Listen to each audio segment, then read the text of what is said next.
I stood on the dock with the warm sun on my shoulders and a smile I didn't quite feel. The lake shimmered beneath me, the water gently lapping against the wooden planks. Laughter rang out behind me, Mark grilling, Rachel sipping her wine, the grandkids tossing water balloons in the shallows. It was supposed to be a perfect day, our first family weekend at the lake house in years. I turned to look at Tyler, my 15-year-old grandson. His eyes gleamed with the same wild spark his father used to have at that age. Mischief. I always thought it was harmless. Come on, Grandma, Tyler called. You've got to test the water. I waved him off with a chuckle.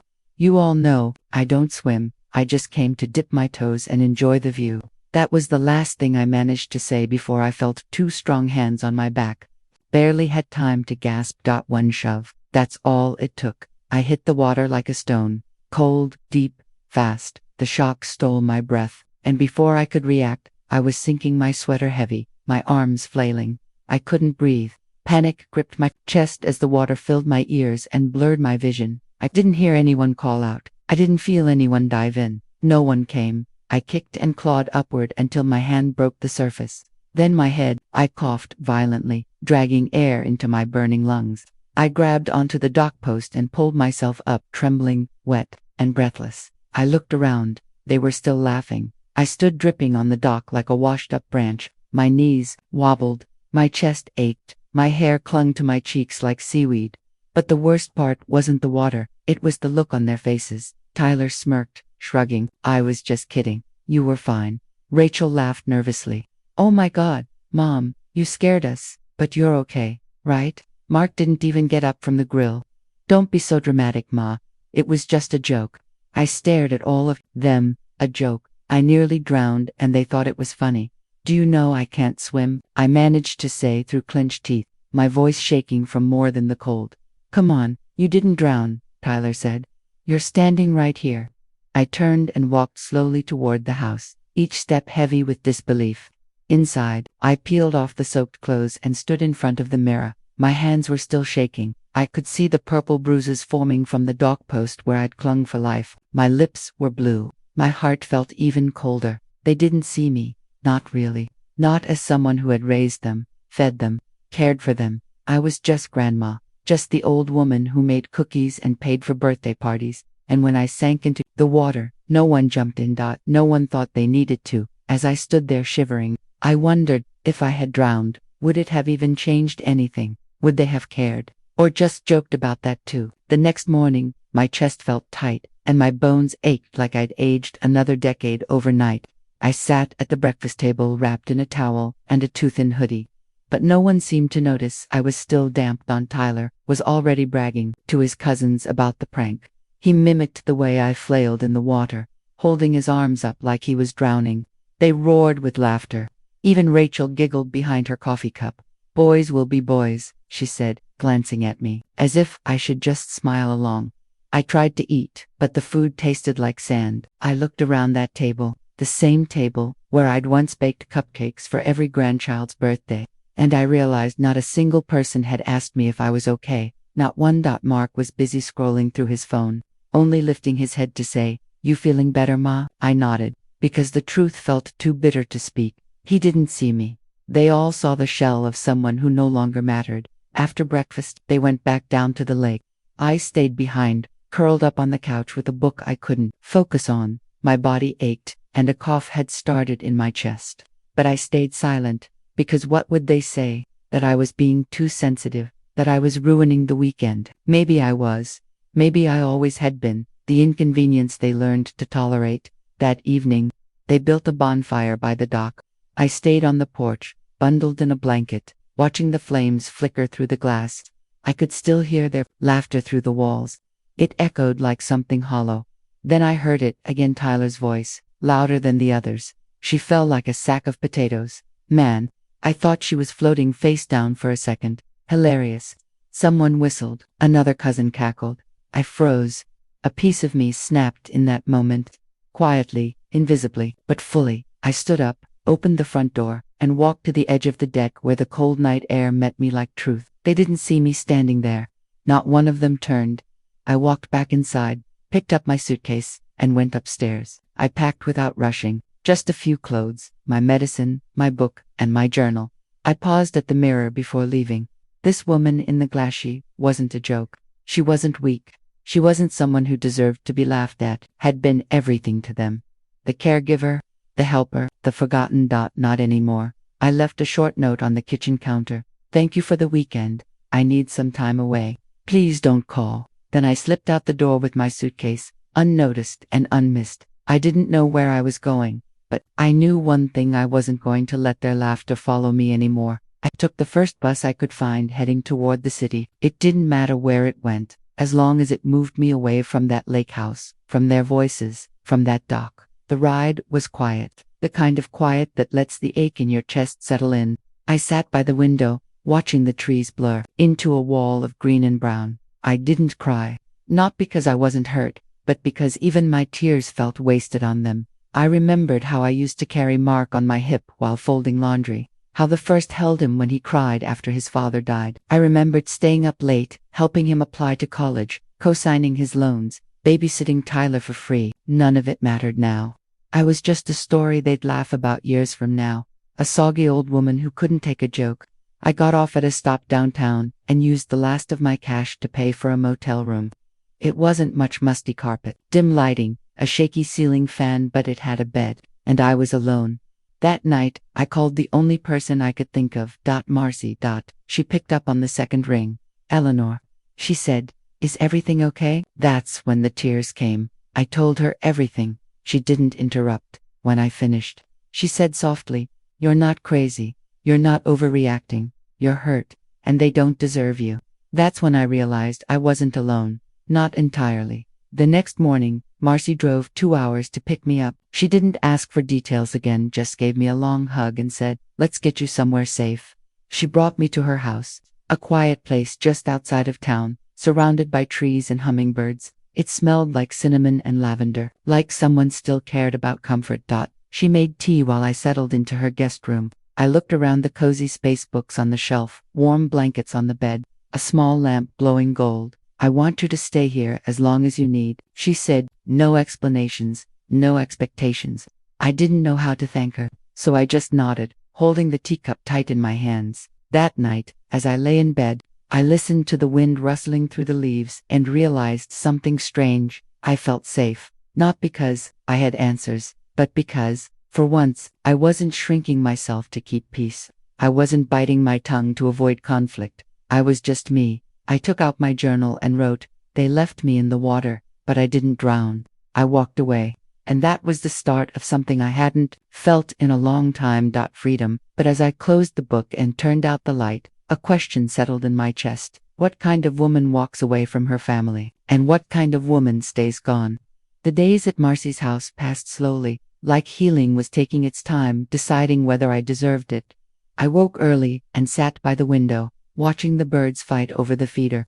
I used to wake up to the sound of dishes clanging, people yelling for me, Tyler asking for pancakes. Now, there was silence. At first, the quiet made me nervous, but after a few mornings, I started to crave it. Marcy encouraged me to journal, and I did every morning. I wrote about my childhood, about raising Mark, about how I used to hum lullabies while folding his tiny shirts. I wrote about the day he asked me to move in and said, "It'll be good for all of us."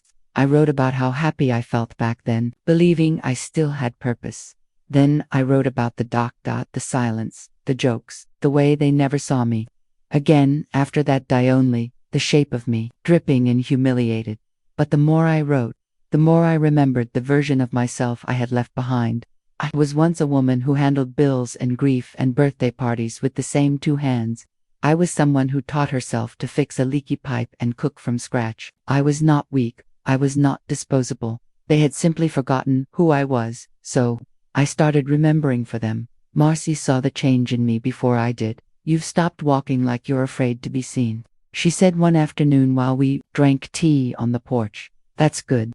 I didn't respond right away. I was still figuring out who I was becoming. That evening, I found an old box of photos in my suitcase. I flipped through them slowly. Mark as a baby, me in a nurse's uniform, Tyler asleep on my chest as a toddler. I lingered on one photo of me at a county fair, holding a blue ribbon and grinning so wide I could barely recognize myself. That woman had light in her eyes. Light in her eyes. That woman laughed without waiting for permission. I pinned the photo above the desk in the guest room. The next morning, I opened my journal and wrote something I never thought I'd say. Asterisk, I don't want them back, not like this. If they only love me when I'm useful, then it was never love at all. Asterisk. Marcy knocked lightly on my door and peeked in. You want to go into town today? There's an art supply store I think you'd like. I surprised myself by saying yes. We walked through that little store for an hour. I bought a sketch pad, some pencils, even a few paints. I didn't know if I'd use them, but I wanted to try, because something inside me was waking up. Not just the version of me they forgot, the one they never bothered to know in the first place. It had been 3 weeks since I left, and not a single person from that house had come looking. No apology. No visit. Only one phone call from Mark. It came late one evening. The number blinked on my screen, his name still saved under my boy. I stared at it until the ringing stopped. He didn't leave a message. The next day, I got a text from Rachel. Hope you're doing okay. Things are a little crazy here. Tyler's been acting out again. Let us know when you're ready to come home. No mention of the lake. No mention of the shove. No mention of how no one jumped in. Just a casual expectation that I'd crawl back when the silence felt heavy enough. I stared at her message for a long time. Then I deleted it. There was nothing left to say. Let the silence speak for me now. Later that week, Marcy found me sketching on the porch. Nothing grand. Just a few shapes. A sunflower. A bird I'd seen that morning. She smiled and sat beside me. You know, she said, sometimes the hardest part of healing is realizing you don't want what you thought you did. I nodded. I wanted them to miss me. I wanted them to feel what I felt. But now, I don't think they're even capable of it. They're comfortable. People don't grow in comfort, she said. That night, I stood outside under the stars and thought about the dock again. Not the water, not the shove, but the moment after. That moment when I surfaced and looked around and realized they weren't scared. They weren't worried. They thought it was funny. And I had laughed off 100 little moments like that before. The comments, the dismissals, the "it's just a joke, Mom." I let myself become the background music to their lives. But no more. I walked back inside, pulled out my journal, and wrote, I'm not mad at them anymore. I'm mad at who I became just to be loved by them. The next morning, I made myself breakfast, real breakfast. Pancakes, fruit, hot coffee, a table set for one, and I didn't feel alone. I felt free. I still didn't know what came next, but for the first time, I wasn't afraid of the quiet, because the quiet was finally mine. It was a cool morning when I heard the knock. I wasn't expecting anyone, and neither was Marcy. She opened the door cautiously, and standing there on the porch was a tall, lanky boy with nervous eyes and hands shoved deep into the pockets of his hoodie. Is Eleanor here? He asked. I stepped forward, unsure. He looked familiar, but older than I remembered. I'm Noah, he said, Tyler's friend, from the lake trip. My heart skipped. I nodded slowly. Yes, come in. He followed me to the porch and sat stiffly across from me, barely looking up. I'm sorry for showing up, he said. I found this address through the art store downtown. I heard you were staying here. I waited. I didn't want to fill the silence for him. He finally looked up. I saw what happened that day. My throat tightened. I saw Tyler push you. I saw how long you were under, and I saw everyone just sit there, laughing. I didn't realize I was holding my breath until I exhaled. I wanted to say something, but they all kept joking about it, and I didn't know how to speak up. Noah looked at me like he wanted me to be angry, to yell, maybe so he could feel better, but I didn't. I simply said, thank you for coming. He looked surprised. You didn't have to, I added. But you did. He nodded. I felt sick about it ever since. I even asked Tyler if he ever apologized. He just shrugged and said, she's old. She'll forget. That hit harder than I expected. I didn't forget, I said quietly. I don't think I ever will. He hesitated. Tyler's changed. I mean, not in a good way. He's meaner. Got suspended last week for throwing another kid's backpack in the toilet. It's like, after that day, something broke in him. I didn't respond. I didn't know how to feel. I didn't wish harm on Tyler, but karma had a strange way of folding back in on itself. Noah reached into his pocket and handed me something folded. It was a sketch charcoal on notebook paper. It was me, standing on the dock, water dripping from my hair. But there was light behind me, and my face looked strong. You drew this? I asked. He nodded. I saw the way you pulled yourself out. I never forgot it. Tears pricked my eyes, but I blinked them away. Thank you, Noah, I whispered. You gave me back something they never tried to. What's that? I smiled. The truth. He left, not long after, promising to keep in touch. As I stood holding the sketch, I realized what I'd been needing all along, not vengeance, not pity, just to be seen. And today, someone finally did. The next morning I looked at Noah's sketch again and pinned it above my desk, right next to the photo of me at the fair. Two different versions of myself. One joyful, one emerging from pain. Both strong.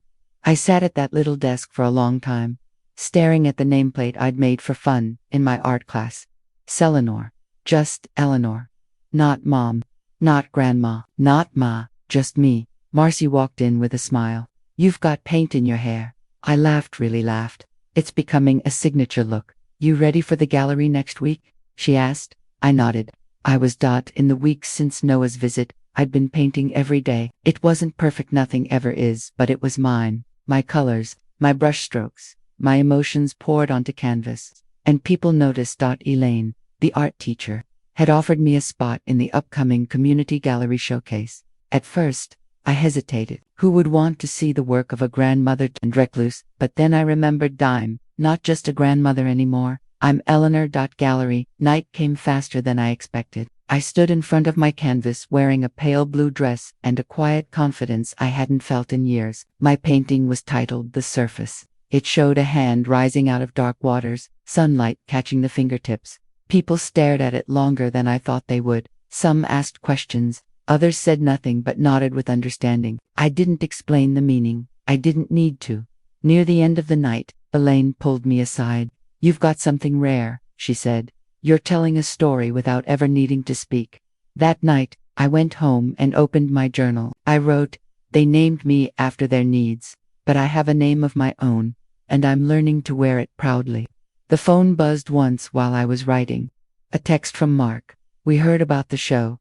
Tyler's grounded. He wants to talk to you. I turned the phone face down. I didn't need another apology from people who still hadn't asked what they did wrong. I walked outside to the garden, looked up at the moon, and whispered, I'm not Grandma anymore. Not to them.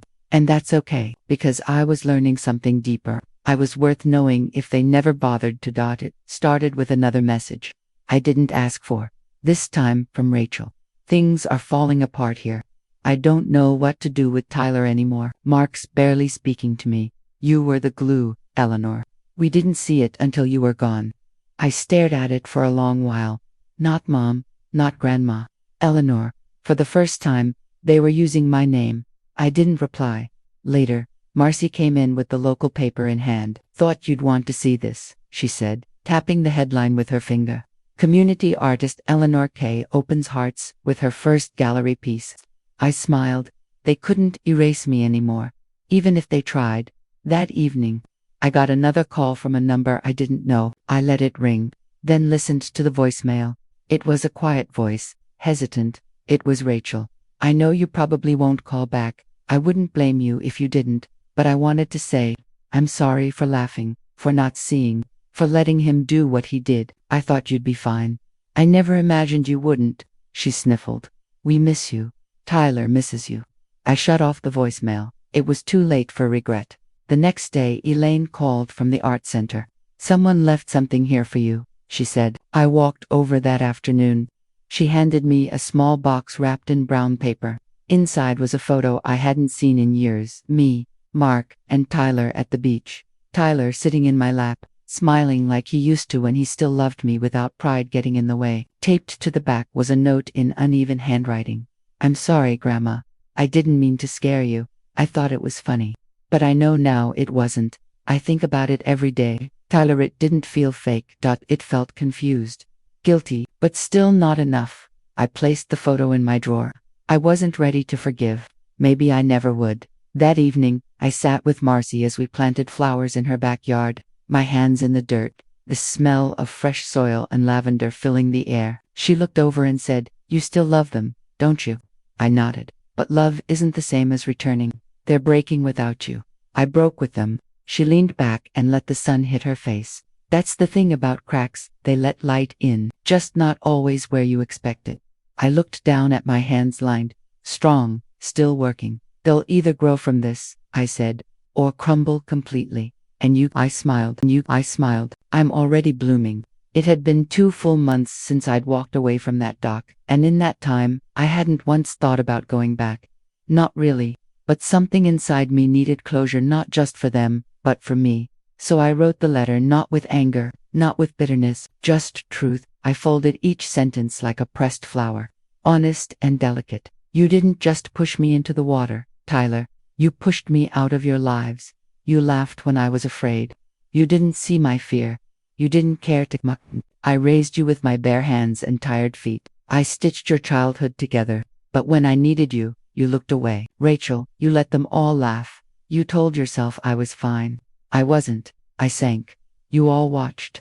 I ended the letter with a photograph, me standing beside my painting, the surface at the gallery. Smiling, radiant, untouched by their version of me. And under the photo, I wrote, "You lost me. I didn't leave. You let me go." I sealed the letter, tucked it inside a padded envelope, and mailed it without a return address. I didn't need a reply. A week passed before I heard anything. Rachel's number lit up my phone twice. I didn't answer. Then came the voicemail. Her voice was shaking. "I got your letter," she said. "I read it 3 times. Mark read it too," he cried. I haven't seen him cry since his dad died. I listened with quiet detachment. "I don't know how to fix this," she continued, "but I understand now why you left. I don't blame you. I just... I wish I had stood up. I wish I had jumped in." I saved the voicemail, but I didn't call her back. Some wounds aren't meant to be stitched. They're meant to be felt. That night, I sat outside with Marcy. The garden smelled like rosemary and new beginnings. "You gonna call them?" she asked. "Maybe someday," I said. "Today," I shook my head. "Today, I'm just letting the truth exist." We sat in silence for a while. Then I said quietly, "Do you think they feel what I felt now?" Marcy looked at me with soft eyes. "That's not the point anymore. The point is, you no longer feel it." And she was right. I had carried that weight for too long. I set it down with that letter. And now, I could finally walk forward light enough to feel the wind again. I woke up to the sound of rain tapping the windows. Soft and steady. The world felt clean, like it had been rinsed of everything heavy. I made myself tea, cinnamon and chamomile, and watched the mist drift over the garden Marcy and I had planted weeks ago. The lavender was blooming again, fuller than ever. Later that morning, I went for a walk alone, no phone, no bag, just me and the path beneath my feet. I ended up at a lake just outside town, smaller than the one where it all happened, but still deep, still wide, still powerful. I stood near the edge and closed my eyes. I remembered the water swallowing me, the silence, the laughter, my own heartbeat pounding in my ears. But I didn't feel anger anymore. I didn't feel shame. I felt gratitude for the moment that broke me, and for the strength I'd found climbing back out. I opened my eyes and whispered, "I saved myself." That was all I ever needed. That evening, I lit a candle beside my window. A small ritual, now something just for me. I sat in my favorite chair, sketchbook on my lap, and began drawing the view. Not the pain, not the past, just the peace. My phone buzzed once. I picked it up. A message from Tyler. "I'm sorry again. I wish I could undo it. I miss you." I stared at the screen, not with bitterness, not with guilt, just clarity. He was still growing, and I had already grown. I typed a single sentence, "I hope you grow into someone who would jump in next time." Then, I set the phone down and smiled. I had no desire to return to what I left behind, because what I had built since then, this quiet, this art, this version of myself, was something I never thought I'd know. A life where I wasn't just somebody's grandmother. I was Eleanor, and I was free. The candle flickered in the dusk, and the wind rattled gently at the windows. But inside, I was still like water, still like strength, still like someone who had nearly drowned and risen.